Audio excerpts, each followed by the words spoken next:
Hi అండి. Welcome back to our channel. So, ఈరోజు నేను ఎగ్ టెస్ట్ గురించి చెప్తానండి. దానికోసం ఒక బౌల్ తీసుకున్నాను. మీకు కనిపించడానికి ట్రాన్స్పరెంట్ తీసుకొని వాటర్ వేశాను.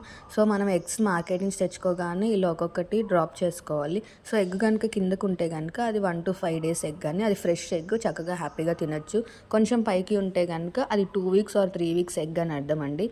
అదే కనుక పైకి తేలుతూ ఉంటే కనుక ఇలా వాటర్లో చూపిస్తున్నట్టు ఇలా పైకి తేలుతూ ఉంటే కనుక అది అస్సలు తినకూడదండి. అది మినిమం 1 month పైన ఎగ్ అని అర్థం. సో, లేదు అంటే కనుక మనకి ఇప్పుడు మార్కెట్లో ప్లాస్టిక్ ఎగ్స్ అని కూడా వస్తున్నాయి, మిక్స్ చేసేస్తున్నారు. అలా పైకి తేలితే కనుక ప్లాస్టిక్ ఎగ్ కూడా పైకి తేలుతూ ఉంటుంది.